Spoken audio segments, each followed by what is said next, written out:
नमस्कार दोस्तों।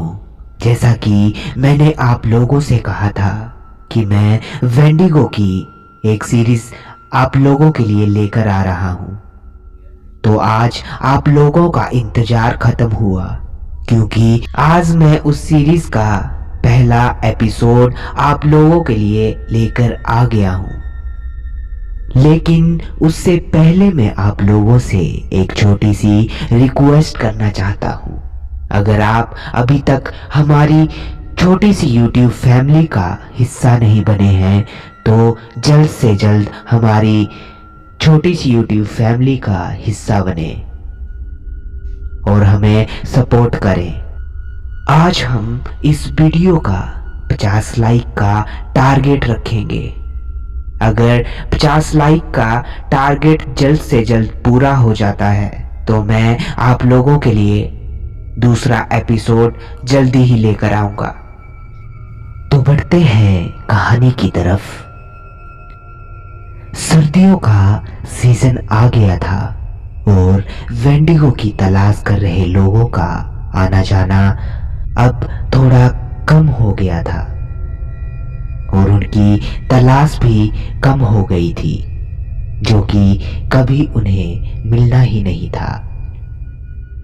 क्योंकि मेरा मानना था कि ऐसा कुछ होता ही नहीं है। ये सब 2 साल पहले शुरू हुआ, जब बिली फिशर ने बहुत बेरहमी से अपनी वाइफ को मार दिया था। जब उसे अरेस्ट किया गया तो उसने अपने बचाव में कहा कि उसे ये सब करने के लिए किसी शैतान ने मजबूर किया था, जो कि तालाब से उसके साथ ही घर आ गया था जब वो मछली पकड़ने के लिए गया था। इस सब से मैं और मेरी वाइफ बहुत अफेक्टेड थे, क्योंकि विली हमारा पड़ोसी था। हमारे कोई बच्चे नहीं थे, इसीलिए हम विली की 2 बेटियों की देखभाल करते थे। हम अच्छे फ्रेंड्स हुआ करते थे। जब वो मुझे ये सब बताने आता था तो मुझे लगता था कि वो पागल है, पर काश मैंने उसकी बात सुन ली होती। उस दिन के बाद हमारे एरिया में लोग उसकी तलाश में घूमने लगे, जो कि मेरा मानना था कि एग्जिस्ट ही नहीं करता। एक दिन मैं अपने रूम में बैठकर टीवी देख रहा था कि अचानक मुझे मेरी वाइफ की चीख सुनाई दी किचन में से। मैं भागकर देखने गया तो उसके हाथ से कुछ बर्तन नीचे गिरकर टूट गए थे। मेरे पूछने पर उसने बताया कि किचन की खिड़की से उसे कोई घूर रहा था और उसकी बड़ी बड़ी लाल आंखें थी। वो बहुत डरी हुई थी। मैंने अपनी वाइफ को शांत किया और उसे कहा कि ये वही लोग होंगे जो कि वेंडिगो की तलाश में घूमते रहते हैं। फिर हम सोने चले गए। मैंने सारी खिड़कियां दरवाजे ढंग से बंद किए और हम सो गए। उस रात मैं करवटें बदल रहा था कि मेरी नींद खुली और मैंने देखा कि मेरी वाइफ बेड पे नहीं है।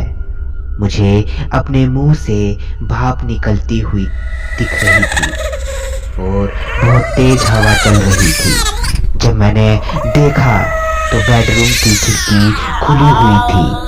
खिड़की के पास जाकर मैंने देखा कि मेरी वाइफ गार्डन में खड़ी है और जंगल की तरफ देखे जा रही है। मैंने उसको बुलाया, आवाज लगाई, पर उसका कोई रिस्पॉन्स, कोई जवाब नहीं आया। जब मैं भागकर उसके पास जाने लगा तो मैंने देखा कि सारे खिड़कियां दरवाजे बंद थे और ताले की चाबी वही अलमारी के अंदर पड़ी थी जहां मैंने सोने से पहले रखी थी। फिर मैं बाहर गया। उस दिन बाहर आम दिनों से भी ज्यादा ठंड थी। मैंने उसे बुलाया, आवाज लगाई, पर जैसे उसे ना मैं दिखाई दे रहा था और ना ही कुछ सुनाई दे रहा था। मैंने उसे पकड़ के हिलाया और फिर उसने मेरी तरफ देखा। मैं उसे वापस घर ले आया और हम सो गए। अगली सुबह जब मैंने उससे पूछा तो उसे कुछ भी याद नहीं था। उसको विश्वास नहीं हो रहा था।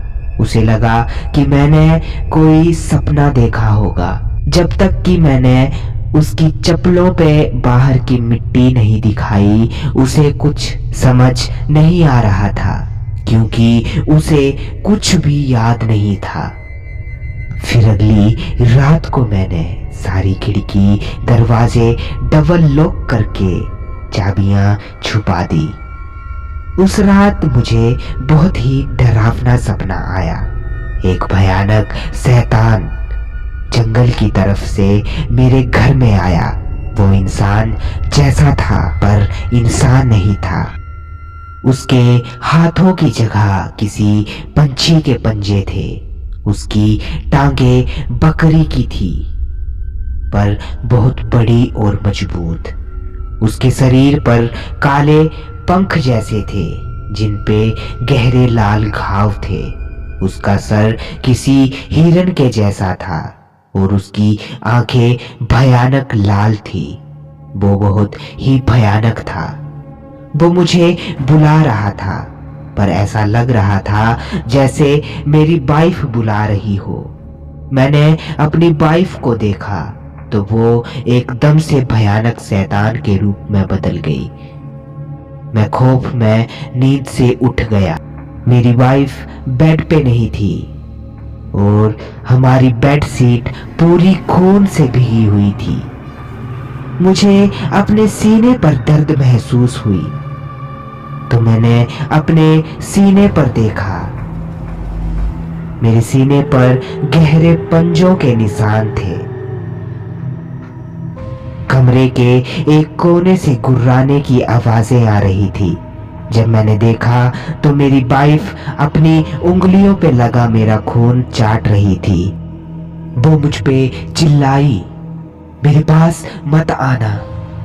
बस वो एक ही बात बोली जा रही थी, मुझे भूख लगी है, मुझे कुछ खाना है, मुझे मांस खाना है। मुझे कुछ भी समझ नहीं आ रहा था पर मैंने अपनी वाइफ को शांत किया और देखा तो वो ठंडी पड़ चुकी थी। मैंने जल्दी से डॉक्टर को बुलाया। जब डॉक्टर आए तो मैं उन्हें रूम में ले गया और मैं कॉफी बनाने के लिए किचन में चला गया। अभी कॉफी बन ही रही थी कि रूम से चीखने की आवाजें आई और डॉक्टर भागते हुए बाहर आए और बोले, उसने मुझे काट लिया। और बिना रुके बिना पीछे देखे वो भाग गए। मैं बहुत अजीब और बुरा फील कर रहा था क्योंकि मुझे कुछ भी समझ नहीं आ रहा था। मैं अपनी वाइफ के पास बैठा कितनी देर उसे करवटें बदलते देखता रहा और वो बड़बड़ाती रही, मुझे जंगल में जाना है, मैं भूखी हूँ, मुझे भूख लगी है, मुझे जंगल में जाना है। और ये देखते देखते ना जाने मैं कब सो गया। अगली सुबह जब मैं उठा तो मेरी वाइफ वहां नहीं थी। मैंने उसे पूरे घर में ढूंढा पर वो कहीं नहीं थी। बस किचन में उसका एक नोट पड़ा था जिसमें सिर्फ लिखा था, आई लव यू। मैंने अपनी वाइफ की मिसिंग रिपोर्ट पुलिस स्टेशन में भी लिखवाई तो कुछ दिन बाद पुलिस ने मुझे बुलाया। उन्होंने मुझे पिछले दिन की सीसीटीवी फुटेज दिखाई जिसमें 2 लोगों की डेड बॉडीज मिली, वो भी जंगल के पास से, और मेरी वाइफ को वहां से निकलते हुए देखा गया। अब मुझे पता था कि वो जंगल में ही है क्योंकि मैंने उसे भयानक रूप में बदलते देखा था। मैं आज भी अपनी वाइफ को ढूंढ रहा हूँ।